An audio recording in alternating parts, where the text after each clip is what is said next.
Hey, Mike here. I just wanted to let you know that you can listen to Dark Poutine early and ad-free on Amazon Music, included with Prime. You're about to listen to a historical episode of Dark Poutine. After episode 149, you will find Scott is no longer with the show. In an effort to maintain continuity and offer listeners as many episodes as possible, we are leaving the episodes in which he co-hosted intact. Thank you.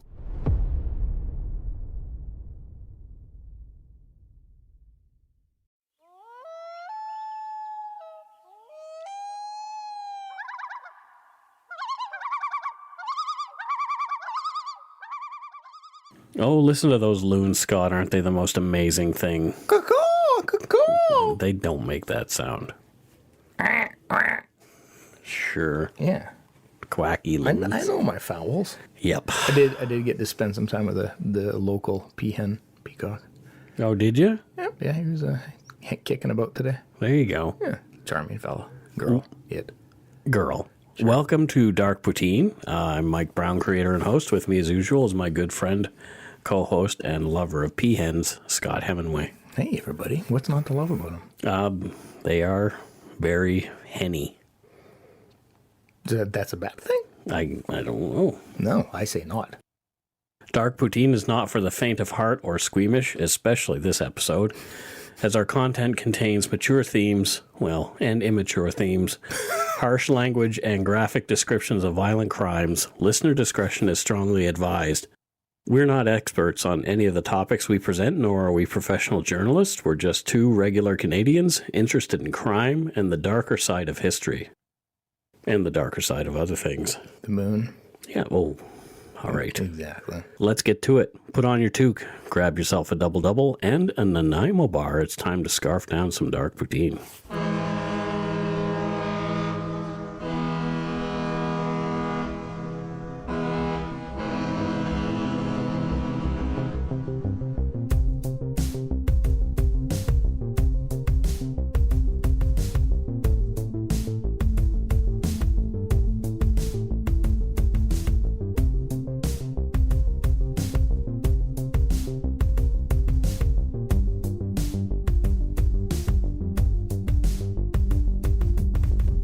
And thanks to Ariel for her share about the origins of Nanaimo Bar in the Lumberyard. Oh, yes. Yes, she was sharing about the how-tos. Correct. Fantastic. Powerful. This is episode 35, and we want to start out by thanking our regular subscribers and welcome our new listeners. Hello, and thank you. Hey, this is not a two-parter, so you can, if you're starting on this one, you can actually listen through it. You can listen all the way through. That's right. We appreciate that you're filling your ears with our Dark Poutine, and perhaps, I don't know, another orifice or two. Mike. Well, your mouth. And your nose, because poutine smells very nice. Sure, but you don't fill your nose with poutine. You just fill it with the smell. Okay, no, you got me there. Sure. Okay. Yeah, there you go. After dealing with Andre Chikatilo for 2 weeks, oh boy. Yeah. One of Scott's favorite people. He's a charming fellow. Charming gentleman. Yeah. We thought our return to true crime in Canada should be a palate cleanser of sorts. Very much so. That Chikatilo guy was kind of a legitimate monster. I'm a little done with him. He is the definition of monster. Yeah. Yeah. And that's kind of why I started with him as our away game. Yeah. Also, the fact that the World Cup is being played in Russia right now. Oh. Although, and I just watched a game the other day in Rostov-on-Don where he had committed a lot of his crimes. Oh, wow. I had no idea the World Cup was happening in Russia. Scott is not a footy fan. No. I could go on to make jokes about it, but I won't because people like it. But I'm just not one of those people. There you go. So we wanted to take on some lighter fare this time. This case is not a murder, it's not a kidnapping or a disappearance. It's the story of a Canadian heist that's kind of a bummer. Yes. Like a real bummer. Totes bummer. Real kick in the rear, this case. On February 6th, 2015, a man named Leston Lawrence walked into the Royal Bank of Canada's branch in the Westgate Mall in Ottawa, Ontario. He chatted with Melina Lunn, a teller. He asked Melina to cash 2 checks made out to him from Ottawa gold buyers. And this is a business in the same mall. Ottawa Gold Buyers purchases gold jewelry, coins, and bullion from people looking to make a buck from precious metal they have on hand. Absolutely.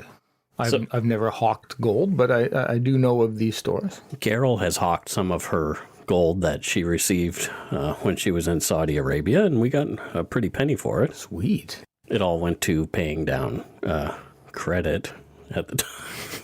So it was kind of a drag. Yeah, well, yeah, but beneficial. Yeah. Leston didn't have an account at the branch that he went into. His branch was in Nepean, a suburb nearby. Being a Royal Bank customer, Melina was happy to help. Very awesome of her. Yeah, thank you, Melina. Great customer service. These checks were much larger than the usual $200 or $300 checks that the bank usually saw from Ottawa Gold Buyers. One was for $7,992.27. And the other was for $7,269.63. It's a good chunk of change. I could buy some more cameras and lenses with that. You absolutely could. Leston told the teller he wanted to send the entire amount via wire transfer to a contracting company in Jamaica called MJC Master Builders Limited. To expedite the transfer, Leston handed Melina a receipt he had for another wire transfer. All the information Melina would need was right there. Okay, all right. The receipt, however, was from just 2 days prior for exactly the same amount.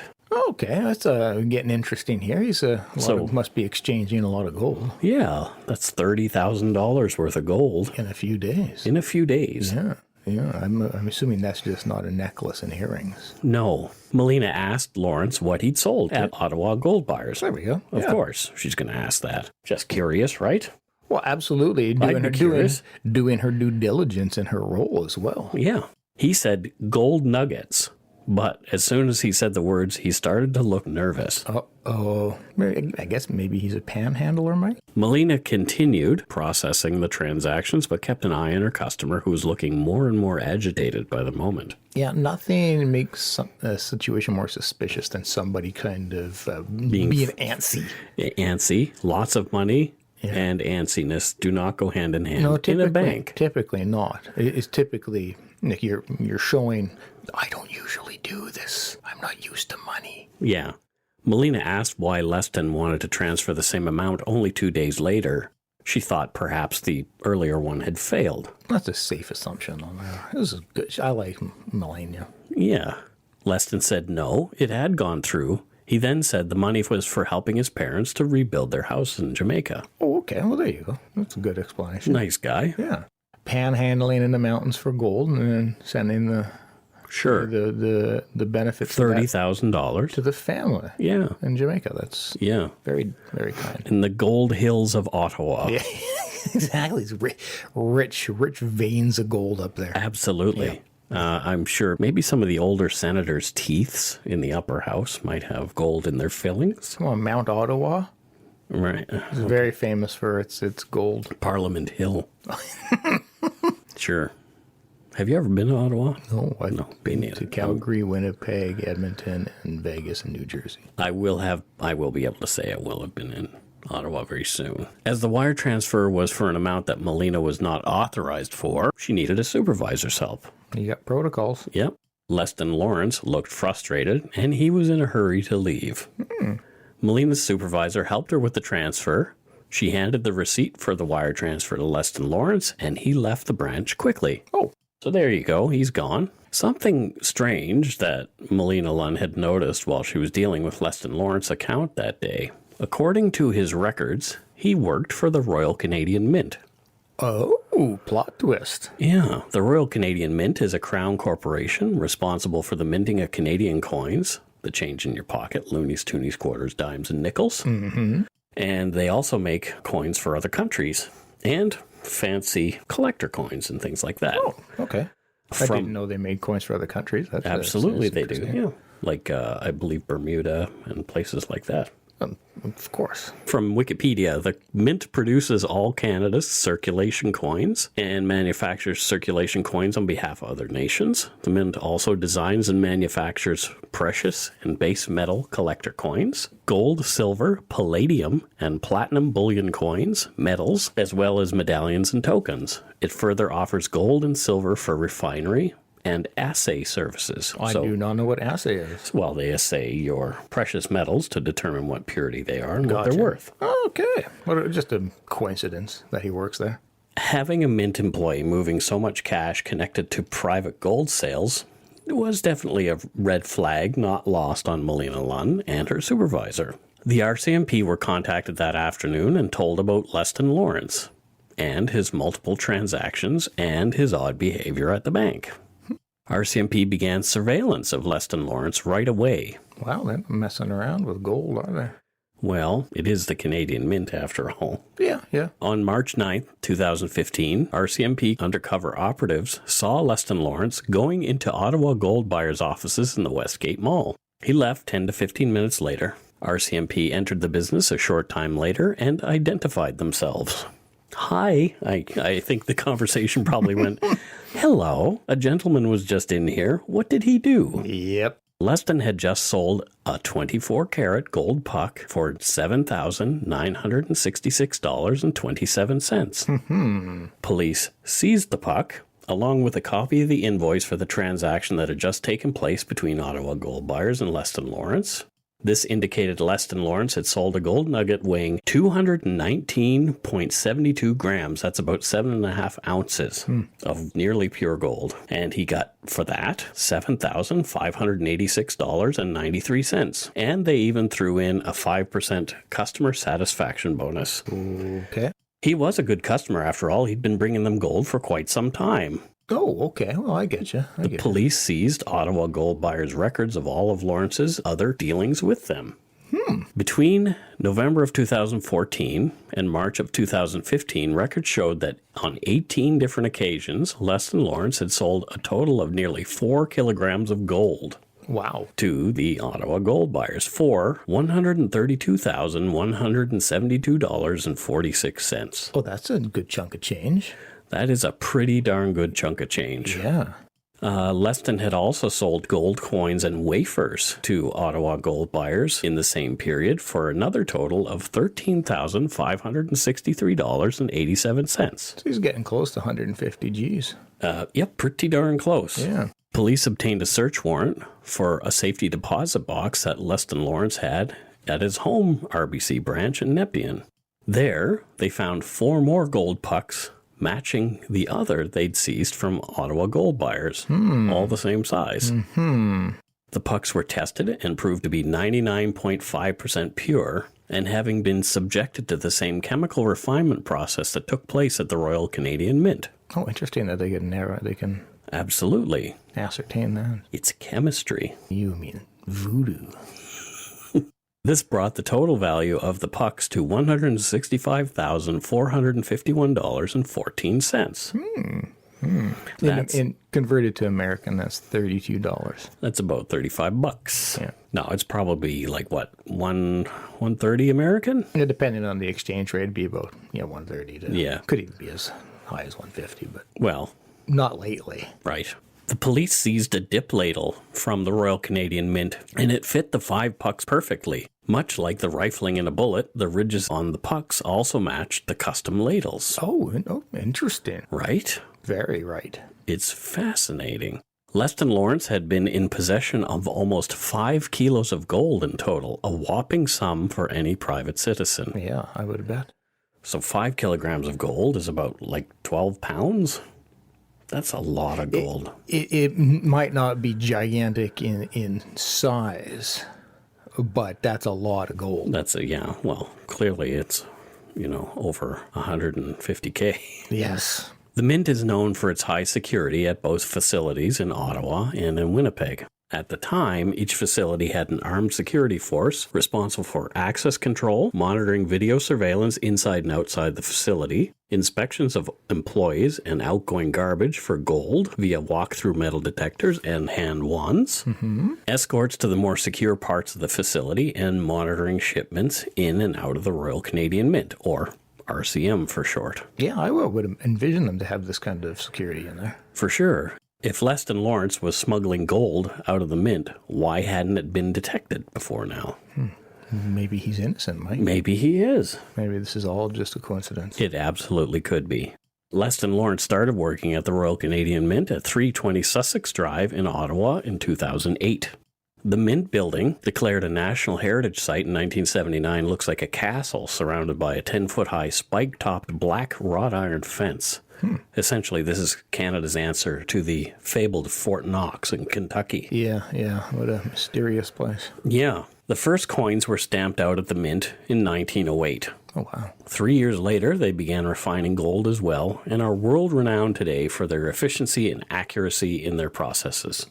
It would actually be a pretty neat place to work. I think so, too. You might have to have some designations or something, though.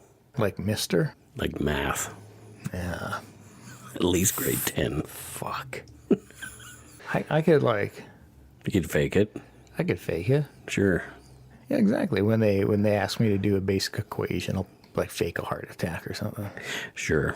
The Mint has won many awards for design and beauty of their collector coins, and they minted the medals for the 2010 Olympics here in Vancouver. Which, wow, what a great time that was. And they were pretty looking medals, too. I agree.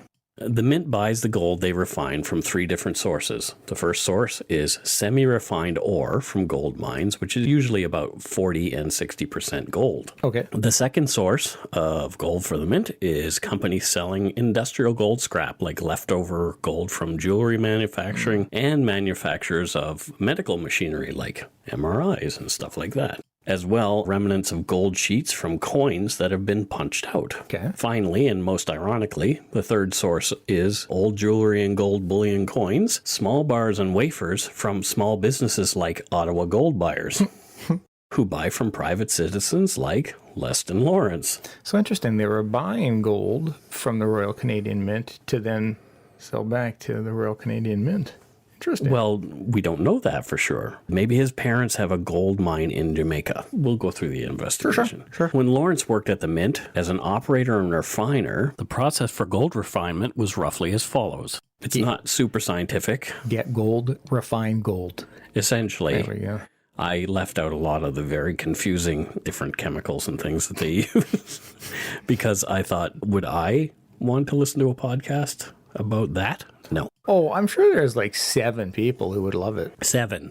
Yeah. Worldwide. Worldwide. And Yes. they currently work, they are refiners. At a mint. Yeah. The gold comes into the mint and is weighed against the manifest from the seller. So does it weigh the same as they say it does? Yes. If the weights match up within an ounce, the gold was put into unsecured buckets on the floor of the refinery. The gold from the buckets was then dumped into a furnace, and once melted, a small amount is dipped out with a ladle and cooled for purity testing, determining what is owed to the gold seller.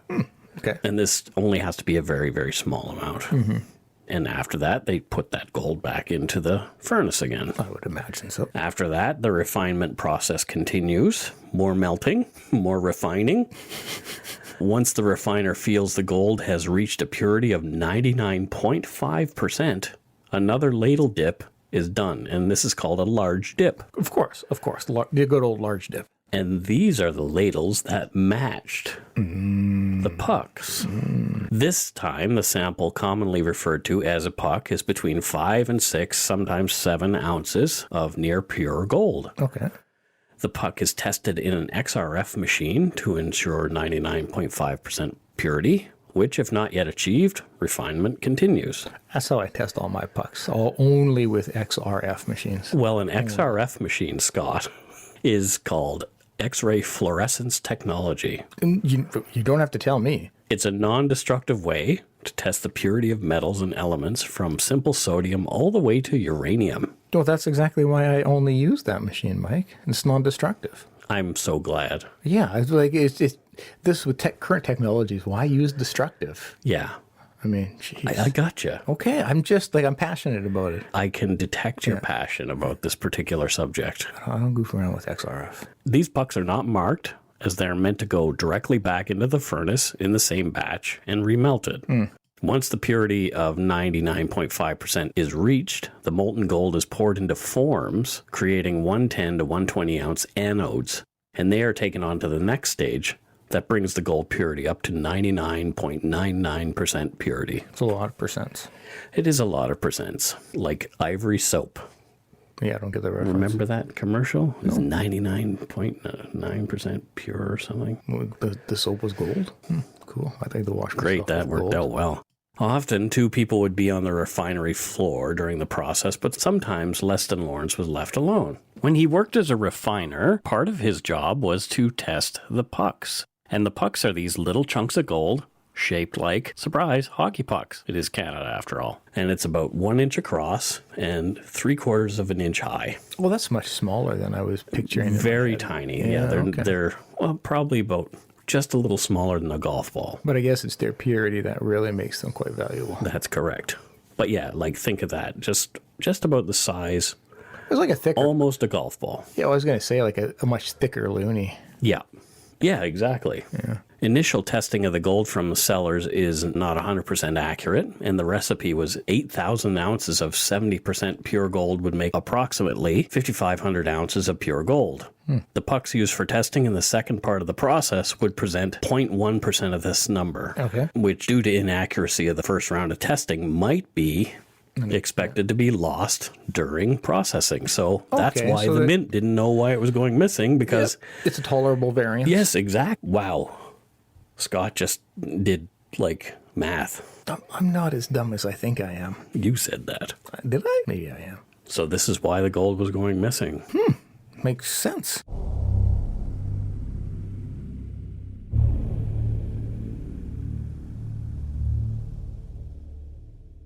Due to the machinery and other structures in the refinery room, the security cameras did not cover every single angle in the room when Leston worked there, or anybody else for that matter.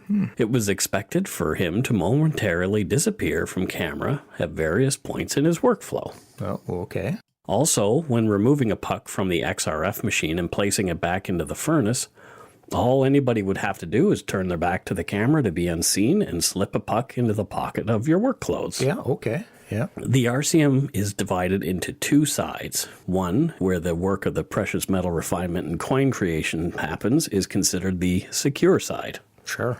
Kind of like a prison in a way. There are processes and measures in place to ensure that gold and other precious items stay on the secure side where they're supposed to be, unless checked and rechecked by security personnel. Yeah, makes sense. Processes for the employees leaving the secure side are meticulous and aim to maintain the highest level of security. For sure, you're working in a mint. Before leaving the secure side, mint employees must shower. Oh, interesting. A special drainage mechanism under the shower system catches any precious metal dust that may be on their skin. Wow. Yeah, so it's very precise. Wow. And it must be a very clean work environment. One would hope. Well, I mean, all the showering. Yeah, you can't say, yeah, my coworker hasn't had a shower in a week. Nope. That would mean he hasn't left for home. They change into their street clothes, and their work clothing is put into special laundry hampers. They must change into other footwear that was not exposed to the refinery floor and metal dust. I genuinely am curious as to what quantity of precious metals have they retrieved back via that method, via dust and whatnot. That's a great question that you should go on a tour to the mint and ask. Well, I'm asking you because I thought you were the expert. I'm not I say it at the beginning of the show. I'm not an expert in any of the topics we present. Yeah, you do kind of say that. I do. I should stop trusting you. Well, you never did trust me to begin with. This is a good point. This is a good point. The exit from the secure side is through a very sensitive metal detector archway that looks much like the ones you see at the airport before you fly when you go through security there. Makes sense, yep. There's also an x-ray machine for your personal belongings, also like the airport. They just scan your wallet and your keys and stuff like that. Yep. Your shoes. Yep. Before you them. Yeah, before you leave your shoes. Break the machine. If someone stepped through the archway and set off the alarm, typically they would be scanned using the handheld metal detection wands. Yeah, okay. Just like the ones you see going into a rock concert now. Yeah, makes sense. Totally. If metal was detected with the wand and determined accidental, the employee was allowed to leave. And by the way, I love that you specified a rock concert, Mike. That's showing your age. A hippity hop concert? You could have just said a concert. An EDM event? Sure. If you're going to see Dead Mau 5? They're probably scanning you. Dead Mal 5. Dead Mal 5, yeah. Well, He well drives done, old man. He drives a funky Nyan Cat Ferrari through Toronto. I know. Anyway, if no metal was detected by the wand, it was considered a false positive by overly sensitive machines, and the employee was allowed to leave. Sure. A detailed record was kept of how many times particular people would set off the metal detectors.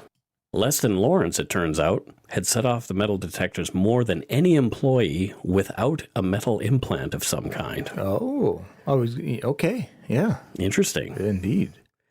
According to court documents, he set off archway detectors other than in a random fail 28 times on 18 of the 41 days he worked on the secure side between December 15th, 2014 and March 15th, 2015, the date he stopped working at the Mint. That's a good chunk of times. RCMP watched hours of video of Leston Lawrence walking through the metal detectors and failing. Not once did they see any accidental metal brought through. So he would go through, fail. He'd get wanded by the security guard. The security guard would say, "Go ahead, can't find anything." Yep. He would just walk off, go home. Interesting.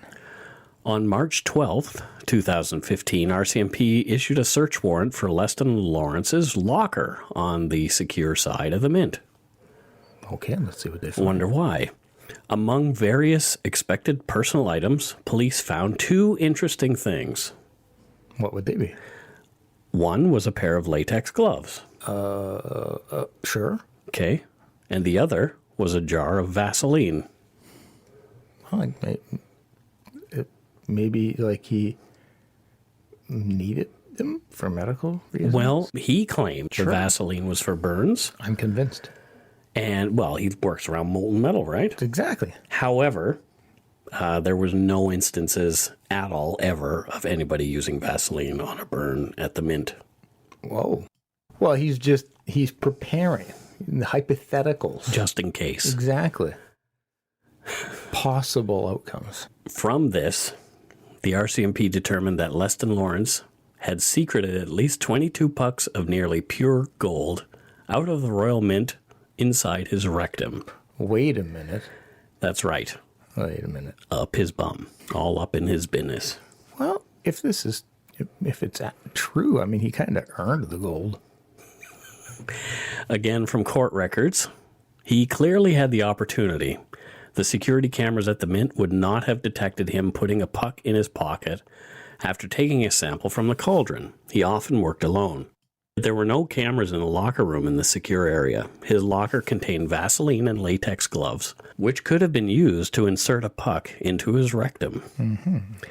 A puck so inserted would not have been detected by the hand wands, which were used after the archway alarm was set off. Well, this is good to know. Yeah, because those wands will not detect metal inside the body. I did not know this. Well, now you do. Now I do. See? And so now does the Mint and the RCMP. And Leston Lawrence goes boo-hoo.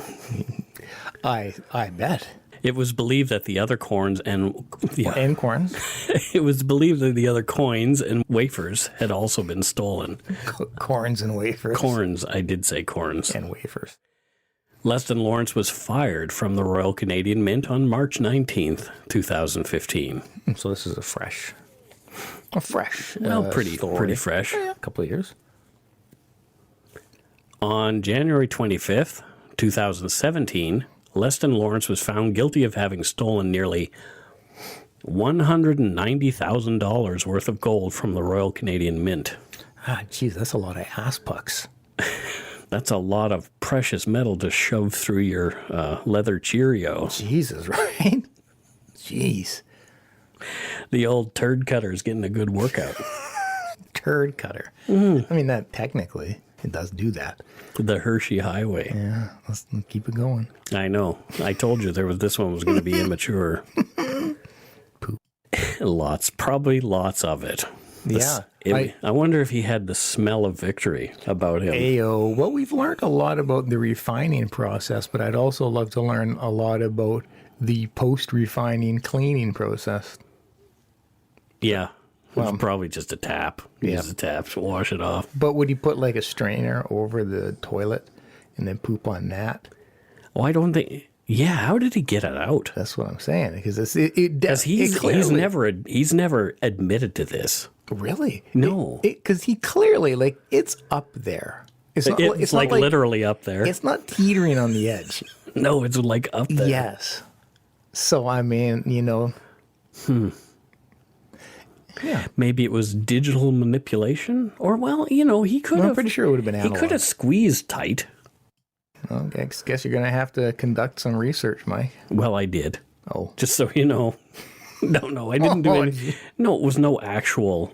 I didn't do testing. Oh. There was no physical testing. So then you're guessing. Okay. No, sure. No. I actually have spoken to individuals previously who... You'll see as we go. Previously, oh, okay. All right. Among other things, Leston had used his ill-gotten gains to purchase a boat in Florida and this house in Jamaica. He claimed it was for his parents. It was actually for himself. The Crown wanted jail time and a $190,000 fine slapped onto Lawrence. And they wanted like 30 months worth of jail time. Oh, wow. From a CBC article on the case, Crown Attorney David Friesen told court in Ottawa that Lawrence should be given a 3-year prison sentence, arguing that theft of gold and breach of trust are serious offenses, even though this was his first offense and he'd never been busted doing anything else. Yeah, but I'm sure they want to set precedents. They want to give him a good spanking. Yeah. He abused the trust placed in him as a refiner to benefit himself. Motivations for the offenses was greed, Friesen said. He added that the offenses took place over several months and were not simply a one-off. He also said that Leston had made no demonstration of remorse. Leston's lawyer argued for 18 months and no fine, doing some victim blaming, stating that the Mint made it too easy for Leston to just walk out with the gold. Oh, the Mint shouldn't have wore that dress. Exactly. Jesus Christ. It was the heels that, Yeah. God, I hate victim blaming. On February 2nd, the judge made his ruling as to the sentence for Leston Lawrence. The Crown got what it wanted. As well as the $190,000 fine, Leston Lawrence, a man with 0 priors, was sentenced to 30 months in jail. Heavy, but good. From sentencing documents, considering all of the circumstances and taking into account the totality of sentences, I conclude that an appropriate term of incarceration for Mr. Lawrence is 2 years, 6 months, 30 months for each of the 3 offenses which he is being convicted, to be served concurrently. A penitentiary sentence is required to express the denunciation required for a significant breach of trust of this sort. That message is sent with a 30-month sentence. Similarly, a 30-month sentence will serve as adequate general deterrence in the circumstances of this case. Sure. And the judge signed the document. Yep. The judge's name? Oh, let me know. P.K. Doody. You gotta be shitting I me. am not shitting you. Duty? Yes, Judge Doody. Duty. Judge Doody adjudicated the case of the man with the gold up his ass. Are you making this whole thing I up? am not making this up. You can see this. All you like, I have links to the official court documents. Your honor duty. Justice Doody. Justice duty. Yes. Wow. Well, how appropriate, though. I wonder if he was assigned to the case just because. It was like, maybe it wasn't his turn, but some of the higher-ups thought, I think Justice Doody should look at this case. You know what? Like, that's something I would do. And me too. Yeah. Which is why I suggested. Yeah, and would be chuckling about it for years. Absolutely. Hey, that case with the guy with the gold up his ass? Duty. I put Judge Doody on it. You know why? Why? Because there was poop on the gold.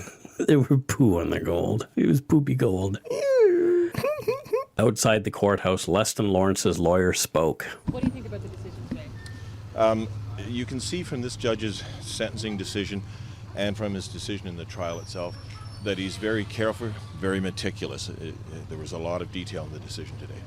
And how is your client doing? Obviously, the judge was talking in there that this has been a very public case and might make people look in the future to find employment and his name's coming out around the world. I think he's dealt with that very well. We expected it all along. When we were doing the trial, when no one showed up for the first week, we were sort of under the radar. That was very, very surprising. So when it finally did happen, it wasn't a surprise to him. Would you say it's a fair ruling, fair decision, fair sentence? This judge, when you look at both his decision on the case and on the sentencing as well, it's difficult to quibble with anything he had to say. He didn't accept our argument on the trial, but that's what we pay him to do, is to make those decisions. What's the plan to pay them? What's the plan to pay the money back? I mean, this is $190,000, $20,000 from the that's how much cash there will be from the sale of the house once it closes. But what's the plan? Because there is a time limit, and if it doesn't get paid back, he has to go back in jail. That's right. The clock doesn't start running on that until the end of his sentence, which doesn't mean when he gets out. It means the actual end of the 30 months. He then has 3 years in which to pay it. And if he doesn't, he's going to end up serving another 30 months. It's a pretty good incentive to do everything you can to pay it. Working with the CATSA, the Canadian Air Transport Security Authority, the Royal Canadian Mint have since plugged the holes in their security with some upgrades. I see what you did there. Or have they? Earlier this year, April 2018, the Mint fired another employee suspected of having stolen $110,000 worth, 2 kilograms of gold from their facility. Wait a minute. Unsure if this was another golden butt bandit at this point.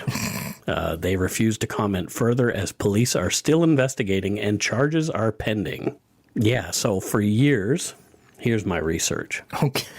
For years, people have been smuggling things inside their rectums. True, we've all watched prison shows. Right? Or Jackass, where the guy put the toy car up his bum and then went had x-rays. Never seen Jackass. It was good. Yeah. If you like that kind of thing. I do, but I haven't seen it. And typically the places that people would be smuggling these things would be in Scott's favorite place, the Clink. Or they'd be hiding suspected contraband while crossing borders. Okay, yeah, clearly. Some ex-cons I had the privilege of conversing with Whoa. told me that here in Canada, at least, this method of secreting something up your back passage is called suitcasing or keystering. You can probably figure out why. For example, an exchange between two prisoners might go something like this. Scott's going to play prisoner 2. Oh, I get to act. Get ready, everybody. I'm prisoner 1.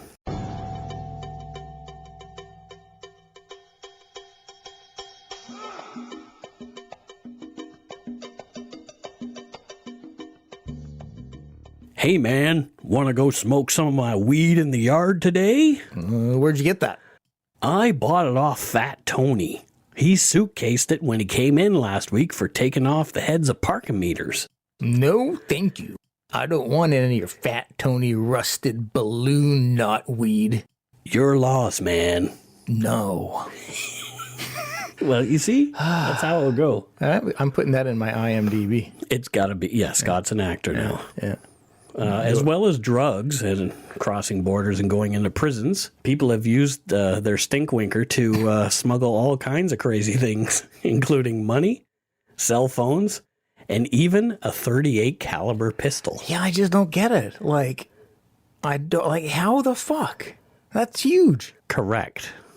I could not imagine having a .38 caliber weapon in my hiney. Maybe it was the snub-nosed. It doesn't. I don't care what kind of nose it had. It's too large for my rump.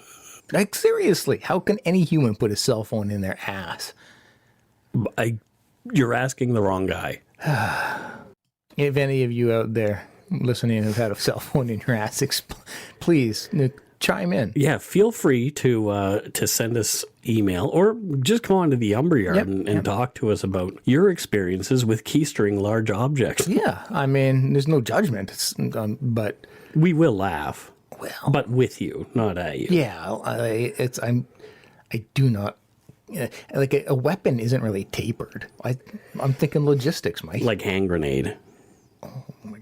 Please don't tell me somebody's had a hand grenade. Yes. I mean, we all know. I did a lot of research for this episode, and I did see a lot of odd things. I mean, we all know about Richard Gere and his gerbil, but I don't think he was smuggling it. Right. No, I think that was more for pleasure. Yeah. Well, maybe not for the gerbil. My God. Okay, well, I mean, I guess desperate times call for desperate measures. Desperate measures. If you want a boat in Florida and a house in Jamaica, put some gold up your chocolate starfish. You know, for when you pose it like that, like a house in Jamaica and a boat. Just saying. Just saying. Just saying. That's Have you ever had the urge to do anything like that, Scott? to smuggle poop bucks. Yeah, or I don't know, to keister anything. Well, there was that one time with. I didn't think there was actually going to be a story. Well, You can go on. I'm not going to stop you. I had to shift gears somehow. That's not true. That can't be a real thing. Of course, it's not true. Oh, thank God. Because I've driven your car. I don't want to put your hand on that. No, no. Ugh. I mean, I've inserted the gerbil for Richard Gere, but anyways, yeah. No. You know Richard Gere? Do I ever? Inside and out, apparently. He's the geariest. Ugh. This is a good one. Once again, it depends on not good for the pucks. Not good for the pucks. No, not good for the pucks. I think good for the listeners, though. Well, if you can't get a chuckle out of poo pucks, you're broken. Yeah. You're broken. You're busted good. But seriously, though, like he made out with some good cash. That's a good chunk of change. I guess houses in Jamaica, though, are like far cheaper than houses in the lower mainland. Yep. Like $190,000 will get you a parking spot, and it's not even a joke No. in Vancouver. Well, before we go, we want to thank some of our patrons, our newest patrons. Thank you to Denise Sakaki. Thank you, Denise. She's from Duval, Washington. Oh, cool. Yeah, I like Washington. Yeah, same. Thank you to Cassie, a.k.a. Catherine, who's also from Washington State, Lakewood. Lost to Washington. Tracy London. Oh. She is from Poco. Hey, thanks, Tracy. And for those of you not from the Lower Mainland, that is Port Coquitlam. Yep, it's one of our neighbors. Also home of Robert William Picton. I don't think he'll ever be back there. No, he resides in a different location now. And another one is from Teresa Cochran. Thank you very much. Thanks, Teresa. And she's from McChesney Park in Illinois. I initially mispronounced it. You did. It happens. Welcome, Teresa. Yeah. Welcome to the Patreon. Anywho, that is it for this week. Stick around for the après show. We have some interesting things to talk about. As usual, for our $5 plus patrons. you got to check it out, though, guys. Seriously, you got to we really have some fun in the after shows. It's pretty much just it's banter. There's not as much, so don't missell it because there's not as much research. So if you're thinking, oh no, not at all. Like Generation Y and those guys do fantastically researched extra episodes as their Patreon. Oh stuff. no, this is all free. We're just freeform being goofballs. Yeah, this is just us riffing. And so we really have a lot of fun. We have a lot of fun doing them. Well, Scott has a lot of fun. Because it's pretty much me talking. So if you like me, then pay the $5. You'll get more of me. Oh, fantastic. Yeah. We're going to see a big drop in I think I'm Patreon. actually going to cancel my subscription. Yeah, I was just going to say, we're going to get a substantial decrease in Patreon subscribers now. There you go. So, don't forget to be a good egg and not a bad apple. Bye-bye, everybody. Bye-bye.